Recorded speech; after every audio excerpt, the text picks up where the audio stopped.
Did you know the Pyth Network supports 540 price feeds across over 80 chains? I didn't. I just looked it up. Today we're going to talk about the Pyth Oracle Network.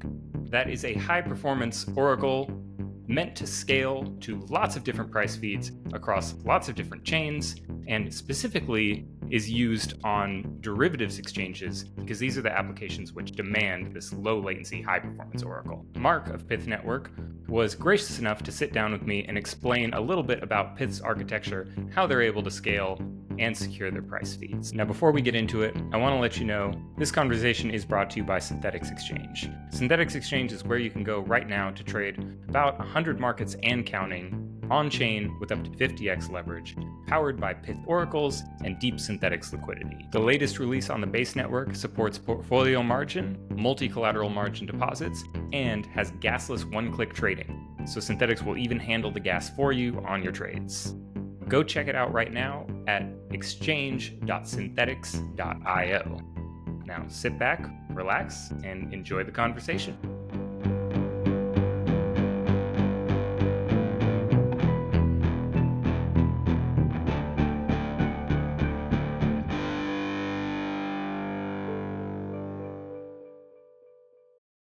Hello, everybody. My name is Burt Rock, and I'm here with Marc of Pyth Network.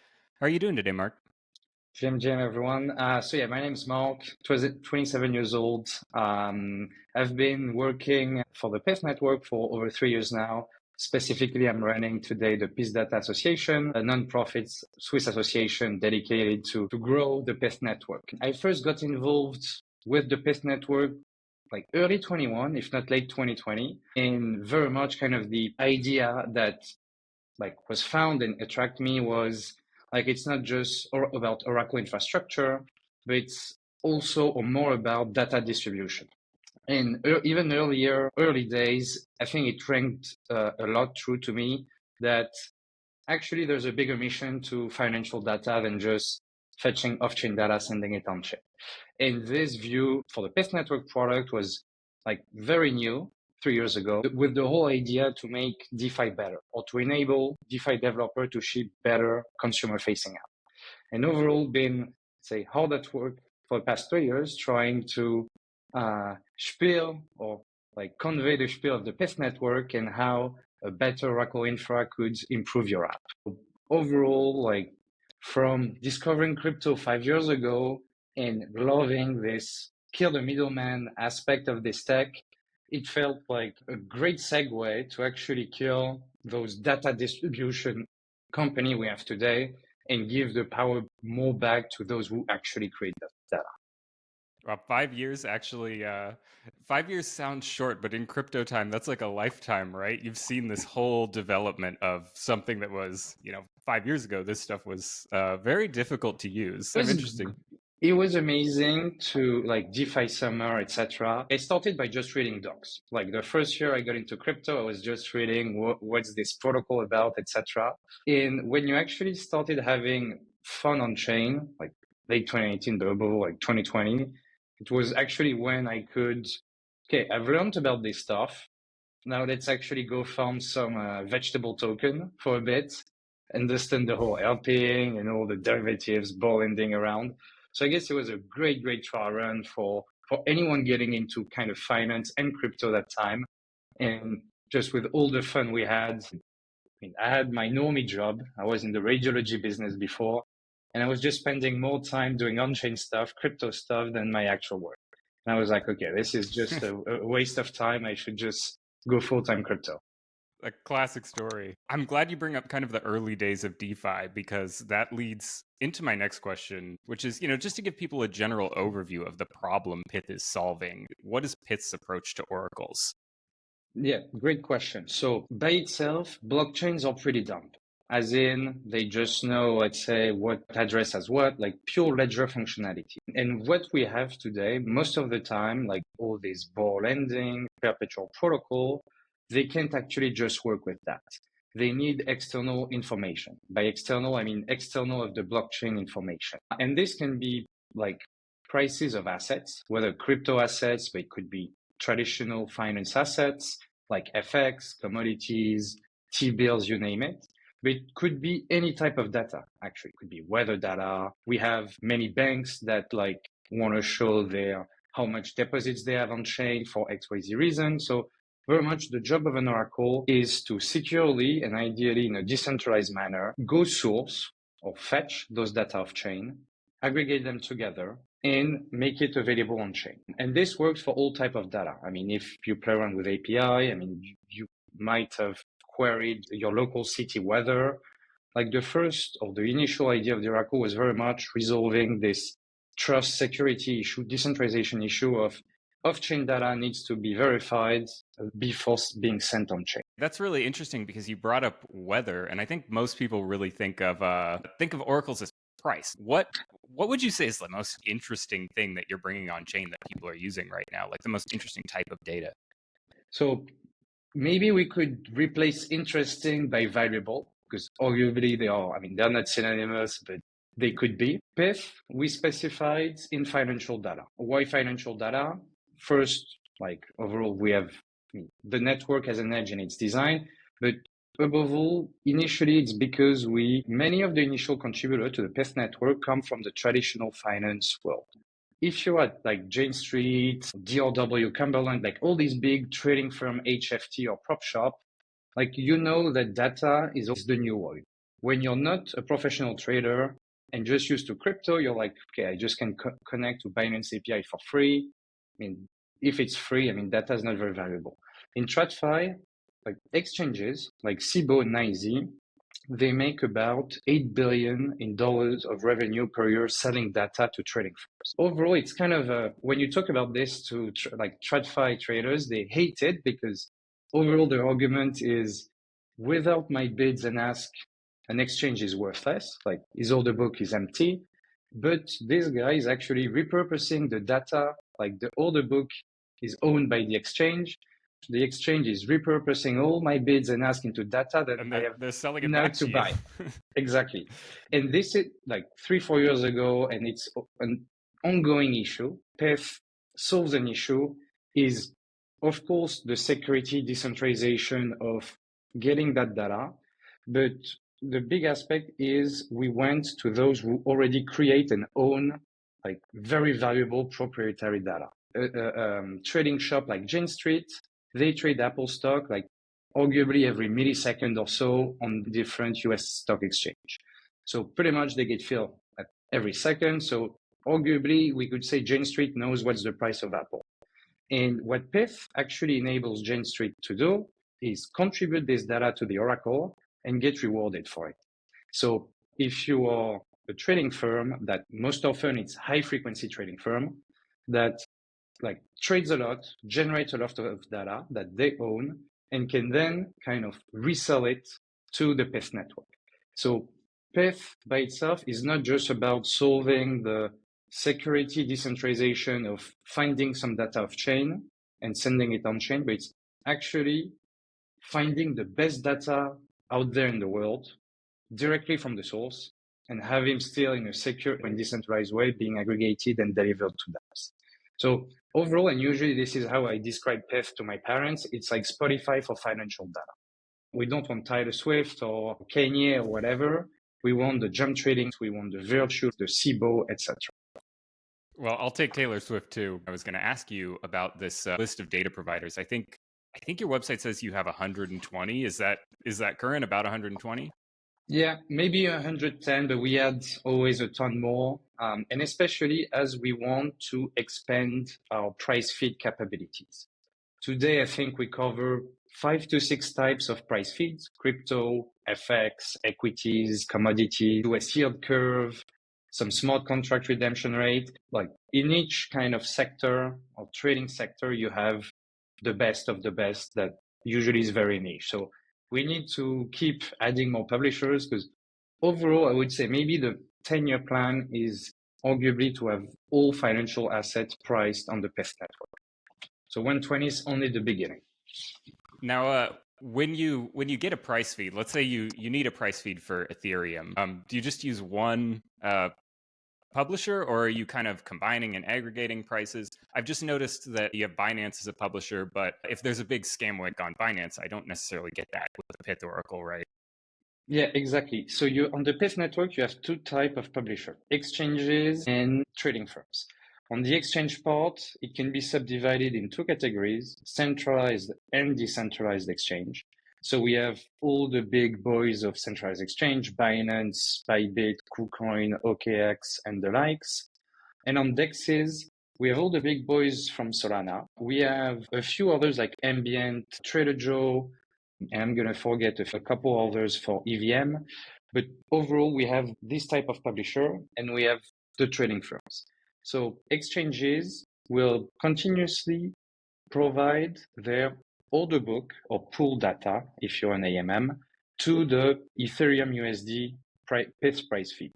So if Binance has a scam week to 100K right now, likely Binance will send its 100K price to Pyth because based on this second where the price traded at 1 second on Binance, this is their fair pricing according to the market, to the data they own, that is traded at 10K, let's say. So Binance will provide. If there is no scam week, let's say on Bybit, at the same time, we'll continue pricing it at what the order book is saying. So let's say 2.5K. Trading firms, let's say I am Chain Street, I am likely trading not only on chain, on Uniswap, Curve, etc., but I'm also trading on most centralized exchanges, Binance, Bybit, KuCoin, etc. And this is where after the trading firms will actually on all their fields, both from Binance and from KuCoin, like, okay, I got filled 10K ETH on Binance, 2.5K on OKX, but arguably I'm getting filled everywhere else at 2.5K and not at the Binance price. They will smoothen out the Binance price. So overall, it's having this plethora of publishers that either give their order book or trade on all these order books. Like overall, one or two discrepancies won't impact the aggregate or won't impact that much the publishers. But let's say it's not one exchange but two or three. Overall, the Pyth price feeds, maximum we have 32 publishers per price feed. So at any time there's a Pyth aggregate, overall there are like 32 inputs from 32 distinct publishers that has come within the last few seconds. As long as the majority plus one is accurate, the aggregate will remain accurate. So the whole goal of the aggregation method is not only to be secure or reliable in terms of what if you start seeing some dislocations, but it's also to remain as accurate as possible. So it's a whole kind of balance to find. So far, it worked pretty well, but of course we can keep improving it, and that's overall things that are ongoing. So for example, and I'll just finish here so we don't go too deep, but you mentioned 120 publishers. I don't mind a little deep, that's all right. Arguably, 100 of them could provide prices for ETH or Bitcoin because it's a very well traded asset. They can get exposure everywhere. However, we only have 32 publishers. Why? Because we limit it. If we review the data for all the 100 publishers that are, let's say, on the testnet version of the Oracle, and we just kind of rank it periodically, and based on ranking, publishers can be promoted or relegated to the mainnet environment. So this is also how we kind of keep the accuracy at the highest level, but also push publishers to improve it. Because if you can just plug it once and just after put your hands in the pockets, it just makes the Pyth Oracle and the Pyth price feeds worse. So this is kind of the constant ongoing competition. So the providers are actually then competing to be included in that 32. That's a really interesting dynamic for inducing that competition and improvement in the market. And where it ties even further, recently, a month ago, the Oracle Integrity Staking was released. So TLDR, it's publishers and delegators, you and me, let's say, can delegate tokens on a publisher that publish for feeds, and overall there are rewards for it. Why there are rewards? Because there is a downside. If the aggregate price is ever wrong, publishers that were wrong, that caused this, would get slashed, and delegators too. So actually, the more feeds you are permissioned for, the bigger your target stake is. Because let's say if you're a publisher on 200 feeds, it's how we scale the security of the Oracle. The more feeds you publish, the bigger your potential stake is. I think today we have a publisher that must be active on like 400 out of the 500 price feeds. And he has like delegators could stake up to 30 million Pyth token on top of it. Of these stake and rewards, the publisher actually capture already a 20% fee, like delegation fee. So like now you actually have the direct weekly rewards getting paid out based on how many stake you have on top of you, which is arguably dependent on how many price feeds you publish data for. So now it's very much competition for rewards, as in the more feeds, the better am I, the more fees I could get. Yeah, that's interesting. I knew you guys had come out with staking recently, but that's a really fascinating dynamic, and I think you guys might be the only, at least the largest Oracle provider I've heard of that's really utilizing staking to this degree to secure the price feeds. You had, I think Chainlink went live with their V01 or V10, I don't know. It was a Christmas. I don't know if it was last Christmas or 2 Christmas ago. And I thought when they went live, it was like you can just stake, but it doesn't do anything yet. So you can actually, and I think it secures only the ETH-USD feed on Ethereum mainnet. So if they had an issue, and this is, I haven't checked recently, this was the latest I knew. So if there was an issue on Arbitrum, like it wouldn't count. Pyth feeds, all 500 growing Pyth price feeds benefit from the same security. So whether the Bitcoin price is wrong or the most recent shitcoin that was supported by the Oracle gets right, is wrong. We need that shitcoin. We need it bad. That's what I'm trading. So that's very cool. And this including of all 80 plus blockchains we've deployed on. So if you use ETH-USD from Pyth on any of the L2s we've deployed on, arguably you're all entitled to this kind of slashed amount from publishers and delegators if the price is ever wrong and you get a negative impact on your protocol. You brought up the 500 plus price feeds that you said, and then your stats page says 82 blockchains. I'm not even sure I've been on half that many blockchains, and I've tried a few. I've tried some of the worst ones. Can you go over a little bit how the architecture works to send all these price feeds across to 82 different places? Because that seems like a lot. You must have an approach to scaling this. Yeah, so I think we were very lucky. I mean, I always say lucky because I don't know if we were expecting to be on that many chains, but from day one, we wanted something to scale. And overall, we found something that, I mean, in hindsight works pretty well. And say 82, I think today we deployed on like 3 new chains. So I guess by next week, we'll be able to say 85. But at the Better tech update level, that graphic. tech level. So overall, the Pyth Oracle lives on its own app chain. It's a Solana fork. We use most of the same code. We just made a few tweaks that prevent people to deploy smart contracts because arguably it's just a chain where each publisher is a validator. Permission chain, but like with 80 plus validators, if not 100, they get time to get onboarded. That's 80 plus validators. That's arguably even more decentralized than some public chains. So overall, this gives us a very reliable infra, and that is just used to create price feeds. So you can imagine publishers, they just spam transaction on this network saying Bitcoin equals X, next block Bitcoin equals Y now, etc. The smart contract, as I mentioned earlier, pretty much takes the mean of the input so that as long as majority is accurate, we're all good. So you can imagine, and if you go on the Pyth.network website, all the price feed blips you'll see, these are actually streaming prices that are recorded on the Oracle chain on PythNet. So it's 2 to 3 blocks per second, so quite fast price updates. So you have this running continuously 24/7, and it's been over 2 years now. But still, the prices now, you have the Pyth Bitcoin USD aggregated prices that just lives on this chain that has no bridging, has arguably no utility but to create those prices. How do we send them to a chain? And it can be 1, it can be 100, it can be 1,000, and it can be EVM, it can be SVM, it can be Aptos, it can be SWI, it can be Starknet, you name it, Cosmos, etc. For this, we use Wormhole.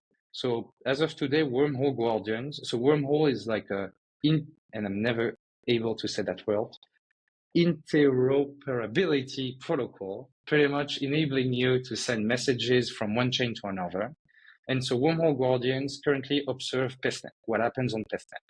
So every 400 millisecond block time, you need 13 out of 19 Wormhole Guardians to observe the same thing. And if they do, it will create a proof saying, okay, the Bitcoin price at this timestamp T equals X. Once Wormhole did that, anyone can actually listen to the Wormhole protocol, like Wormhole Gossip Network. They have like off-chain endpoint where you can just listen, and it will stream you all 500 price feeds and growing the proof as well as the price. And so from there, anyone can permissionlessly fetch this proof of price and send it into the Pyth receiver smart contract on any of these 82 chains. So for Quenta, for example, you're on Optimism, Arbitrum, Base. The usual flow for perpetual protocol is, so I'm a retail trader, or I could say for the fun, I'm a professional trader. I go on Quenta UI and I'm going to click max long, Bitcoin, or PopCat. You got to max Usually, long. and PopCat above all. Above Store all. values are the most important. So pretty much Quenta UI would be able to, as I click long, fetch at this off-chain Wormhole Gossip Network the proof of the price I want to trade. And before fulfilling my trade, you're going to update the Oracle price to the latest price on chain and then fulfill my trade at this price. So overall, for per protocol, that on-demand model way using Wormhole and Pyth pool actually enables you to do price update for any of those 500 assets whenever you want or whenever you need, all permissionlessly. This is how most perps use Pyth today. The Pyth network doesn't need infra for receiving chains. It just needs to deploy a smart contract once.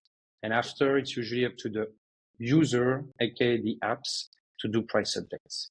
Interesting. So yeah, me as a user, and I've looked and tried to make sense of the Quenta transactions before. I'm not a developer, everybody, so I'm doing my best out there.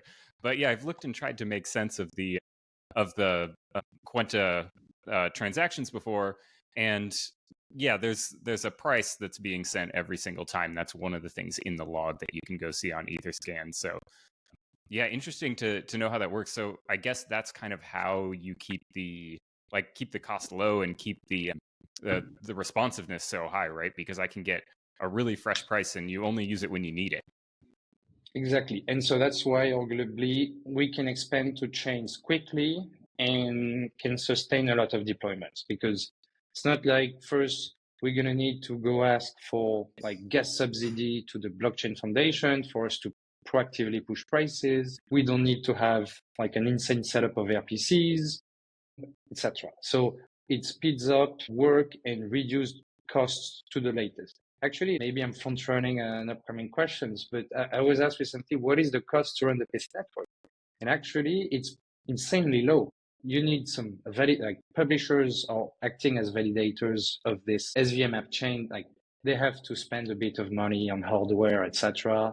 But arguably, it's like 2 to 3K a month. And after, the other expense for them is like dev time or pricing engine and developer integrating with everything. But so overall, like this is still not insanely expensive. Like it's not that cheap, but it's not that expensive.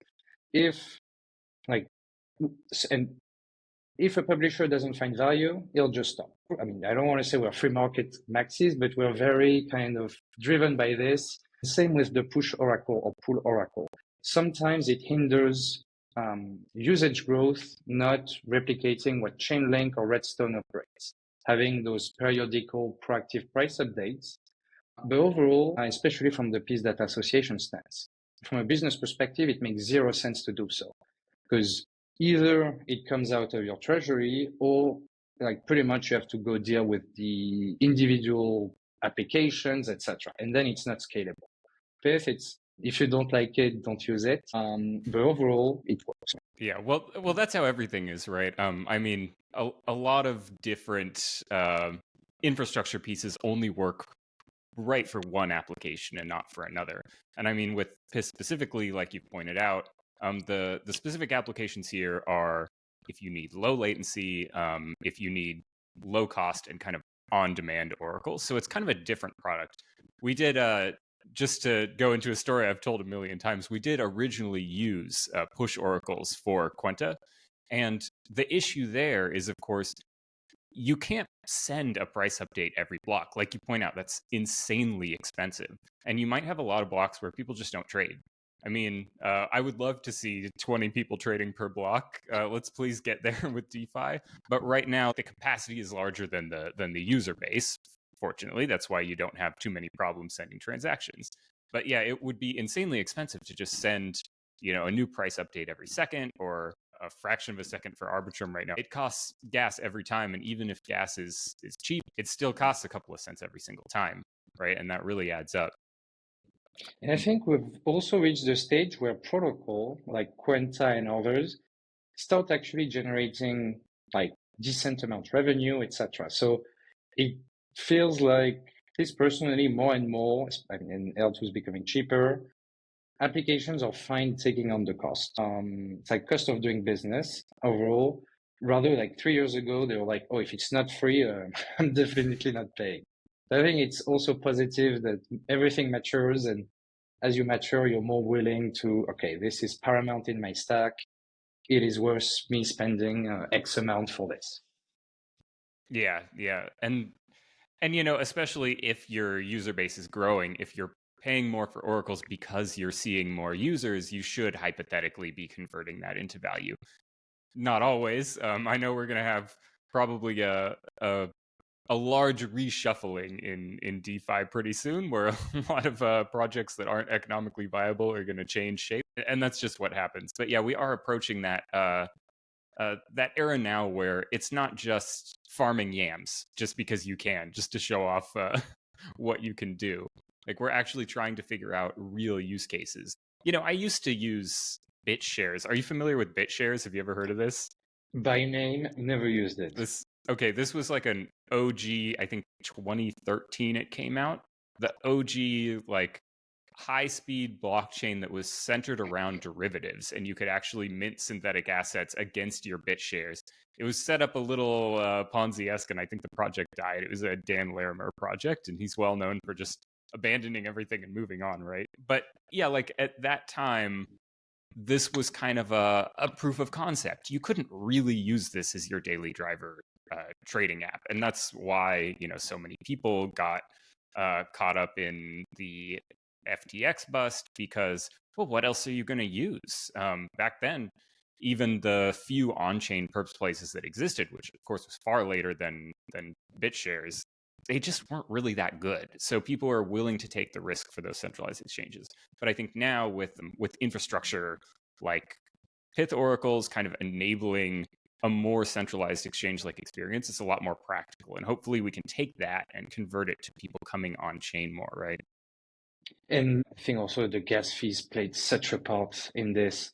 Because I recall taking a trade on Synthetix V1 a few years back for Tesla. Was it Tesla or some other stock? And it was like, I mean, my position was going to zero. I'm the worst trader. Any app we work with, I end up using just for me to get accustomed to. But overall, if it's a perp, I end up losing it. If it's a board ending, I end up forgetting it.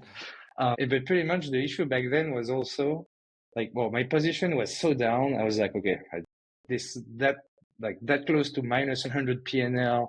I cannot see it anymore. I'll just close the position and just recoup the last $200 I had left on there. And it was like $150 Oh yeah. transaction to take it. And I was like, okay, I'll just leave it there for eternity.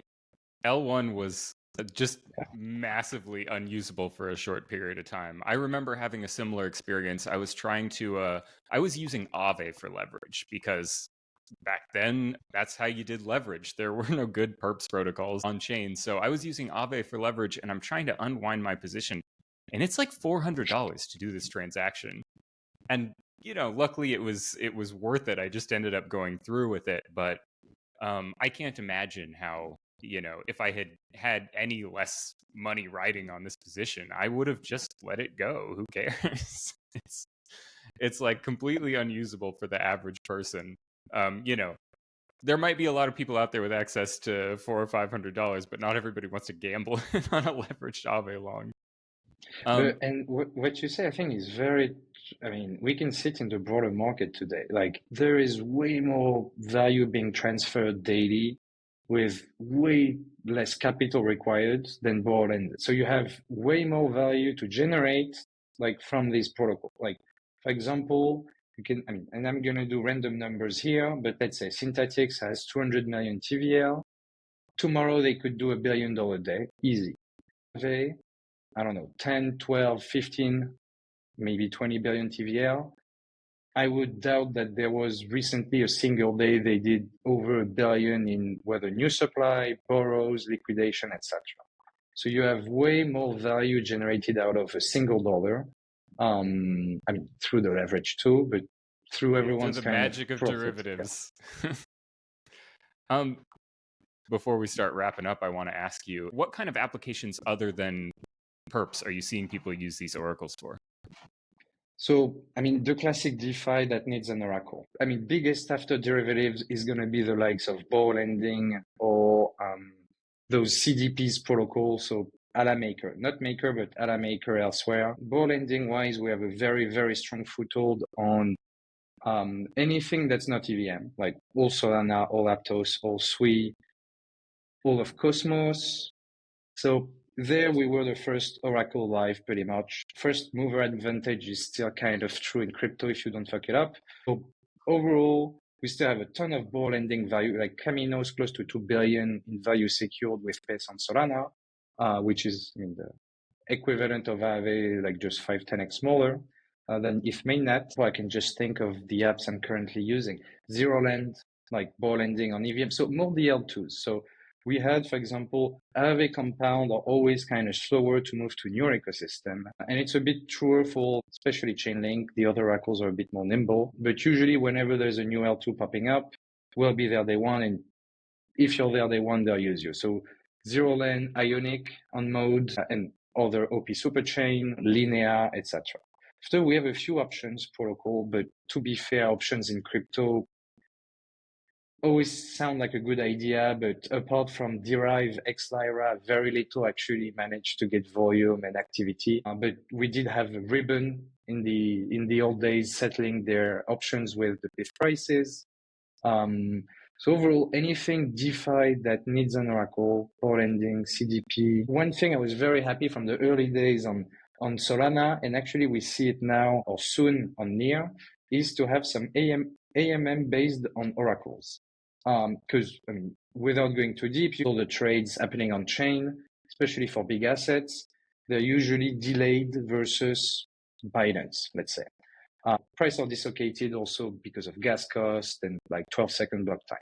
DEX, you like rely on liquidators to arbitrage the price and bring it, let's say, to peg versus the bigger markets. But we saw like first year, and that was one of the biggest Pyth user initially called Lifinity, that pretty much doesn't enable arbitrager to come do their job, but will proactively repeg the new price based on the Oracle price. So pretty much it was constantly kind of front running the arbitrager. With this, you have way less impermanent loss, and actually they were doing permanent gain, as they said.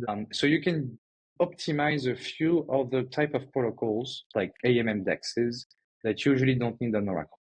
But overall, it's very standard DeFi. And maybe one thing I'll add is was it last winter? Yes, last winter, we released Entropy, which is an on-chain randomness generator protocol that's live on a few EVMs. For example, Infinex, Bullrun, like the playing card games use it.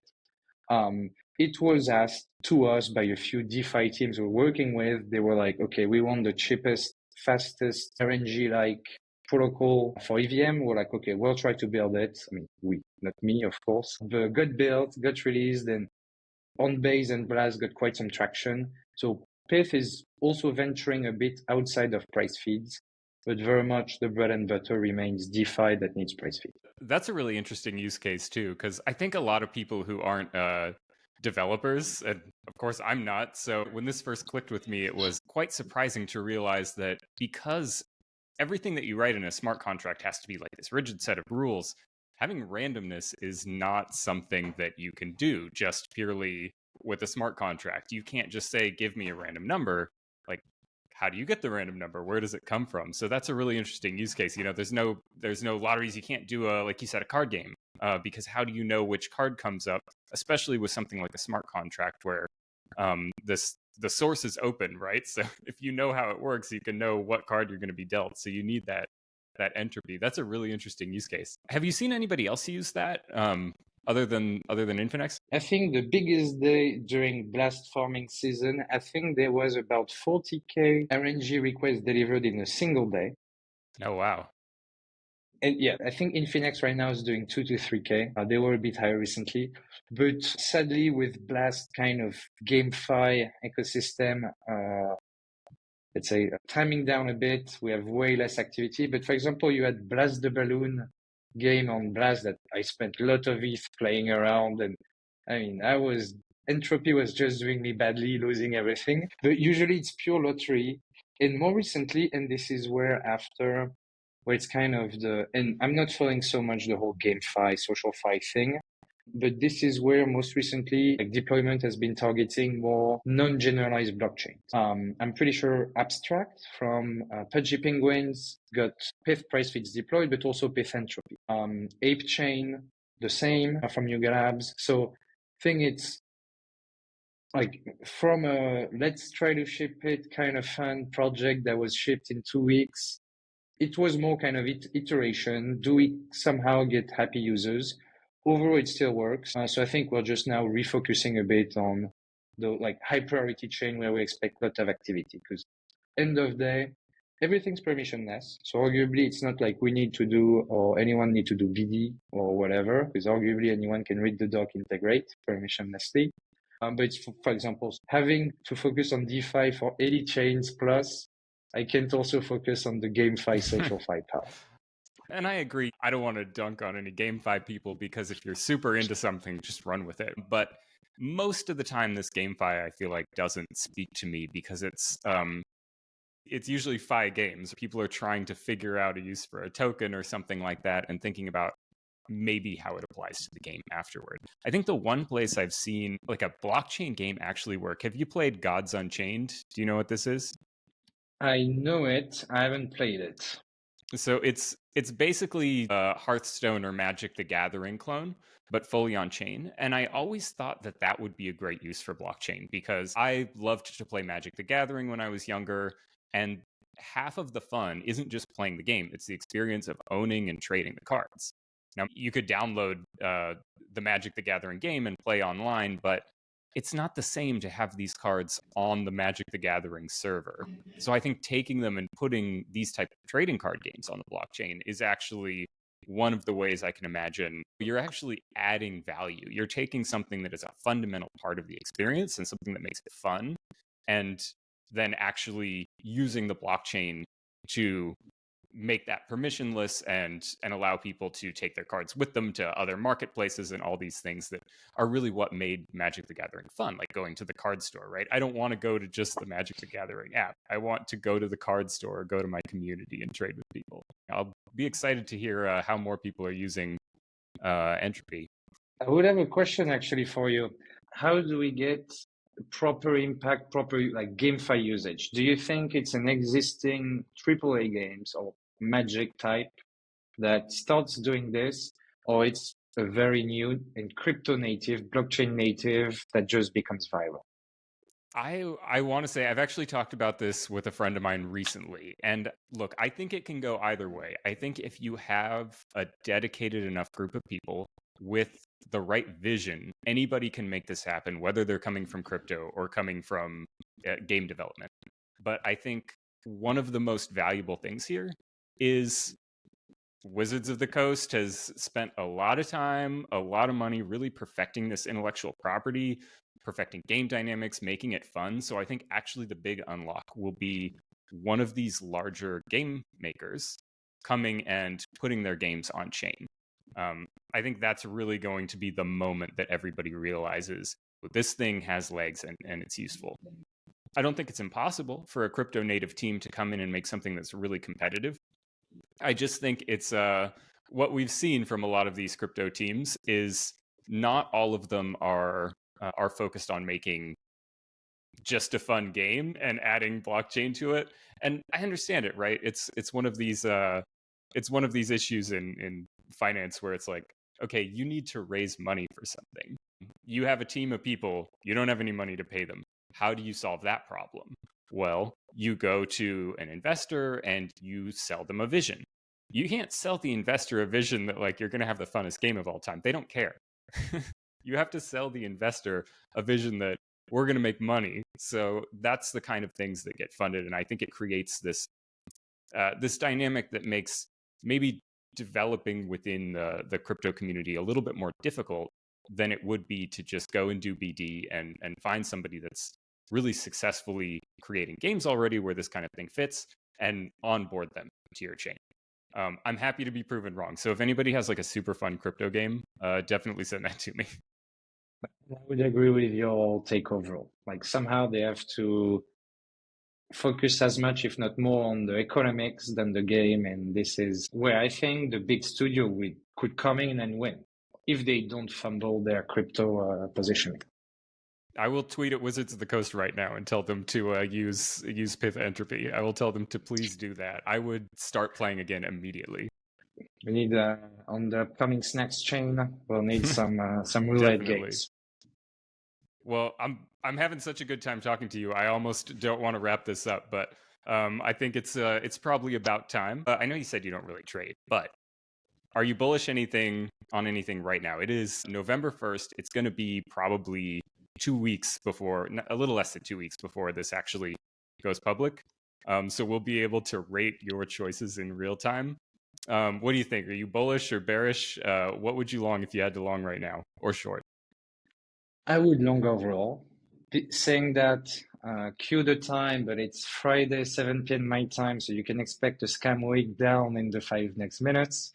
But no, overall, I don't know if it's a year time frame, 6 months. I think we still have for the majors and non-majors, like more looking up than down price wise. Personally, I mean, I'll just share my bags, I guess. And why is it my bag? Over time, maybe it's just me becoming a boomer, but I've tried to buy and hold coins of protocol that either already running benefits or like generate revenue sizable enough and thinking they might just have positive cash flow, let's say at some point. So for example, I mean, I have a big SNX bag. I loved when the debt was repaying by itself. I mean, I felt like those kind of self-repaying loan, I think it's one of the things I love the most from last cycle from Alchemix. But so things like SNX, Aave, despite not being a Pyth user, I'm a happy holder because I mean, it just works. It's maybe not the most I mean, it's working, it has billions in TVR, but maybe it's too of an easy play, but I think it's still a great play. I think it's like $140 or something. Last cycle was 500 or 600. I think that's easy. I mean, having first dabbled on Ethereum mainnet in 2020 and in gas cost or fear of gas cost, luckily kind of made me look to Solana, towards Solana early on. So still a happy Solana holder for now. But I mean, I have a boomer portfolio nowadays, like ETH, SNX, Aave. I like that DeFi is in your boomer portfolio. It's not S&P. The boomer portfolio is DeFi tokens. I own 0 traditional assets. Oh wow! I mean, apart from some fiat.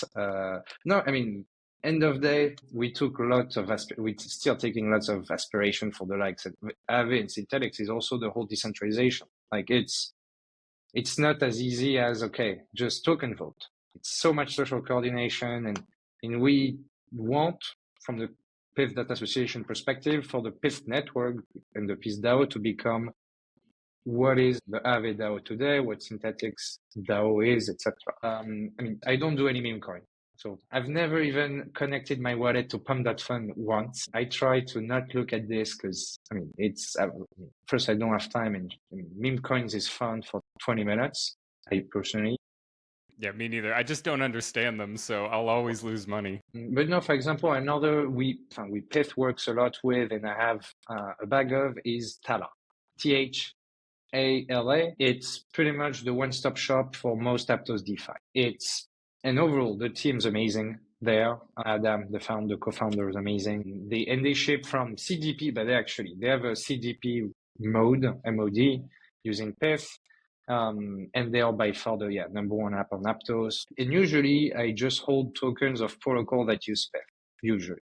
I'm trying to be a proper supporter. Appreciate that, and of course, not financial advice at all, but it's always interesting to hear what's in people's bags and kind of what they're thinking about the market, because that's what I do all day is try to trade the markets, and I'll tell you exactly what I'm seeing: ETH going to absolute zero, Solana going to the moon. Bitcoin is now going to be the altcoin. Mark this by let's say 10 days from now.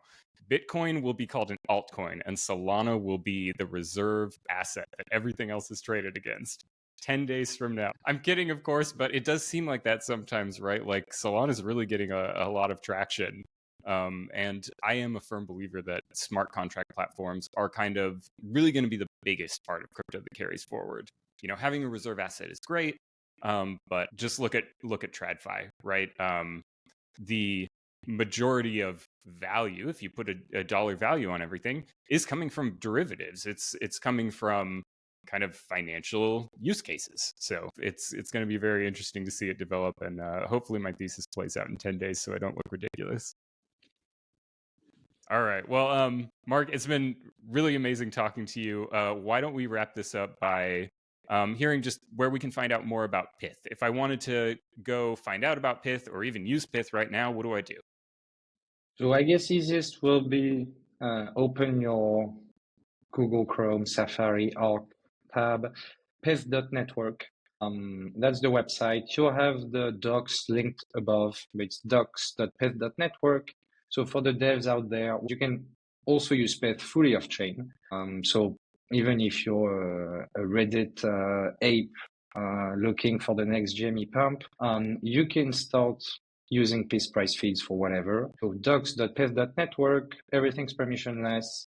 You are also, of course, not welcome to come to our Telegram or Discord. You'll find the official links at the bottom of our website to tell us if you have tech questions, product questions, if you're an app, protocol, whomever that use Pyth and we don't know about, do tell us, because we always like to promote the Pythians, the wonderful devs that had the amazing idea to leverage this next generation Oracle. So do tell us. While we enjoy its permissionless, it's less BD work for me. I don't have to chase you all down.